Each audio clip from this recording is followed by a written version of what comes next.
দক্ষিণ আফ্রিকায় বাবার ব্যবসায় যোগ দিতে চেয়েছিলেন চট্টগ্রামের মিরসরাইয়ের সাইফুদ্দিন মাহমুদ রায়হান, কিন্তু দালালের মাধ্যমে সেই যাত্রায় হয়ে গেল তার মৃত্যুর পথ। পরিবারের দাবি, আফ্রিকা যাওয়ার পথে জাম্বিয়ার পাহাড়ে মারা গেছেন রায়হান। তার মরদেহ এখনো আনা যায়নি দেশে।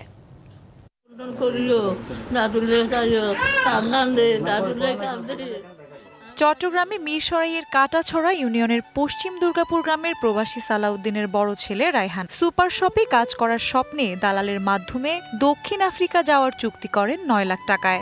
টানা তৃতীয়বার অর্জন করেছে দেশের সেরা সুপার ব্র্যান্ড স্বীকৃতি বসুন্ধরা টিস্যু। দালাল চক্রের হাতে অগ্রিম ৫ লাখ টাকাও দেয়া হয়। ২৭ সেপ্টেম্বর ঢাকায় পাসপোর্ট ও টিকিট হাতে নিয়ে রওনা হয় রায়হান সহ ৬ তরুণ। তবে পরিকল্পনা অনুযায়ী দুবাই বা কাতার নয়, তাদের নিয়ে যাওয়া হয় ইথিওপিয়ায়। সেখান থেকে গাড়ি ও পায়ে হেঁটে পাড়ি দেন মালাও, কঙ্গো হয়ে জাম্বিয়া সীমান্তে। আমার কত আদরের নাতি, কত শান্ত আছিল না, যাইয়ে দোয়া করি মাথা দিয়া দাদু ভাই তো আল্লাহ করছিও নাতি বন্ধন করিও, দাদুলে কান্দে, দাদুলে কান্দে, আমরা সিলাই বলাই।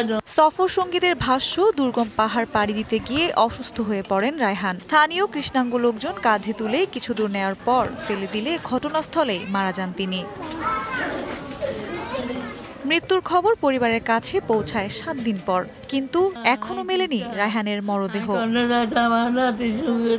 ছেলেকে হারিয়ে বারবার মূর্ছা যাচ্ছেন রায়হানের মা। প্রবাসে থাকা বাবা সালাউদ্দিন এখন অপেক্ষায় একবার ছেলের মুখ দেখার। DBC news desk.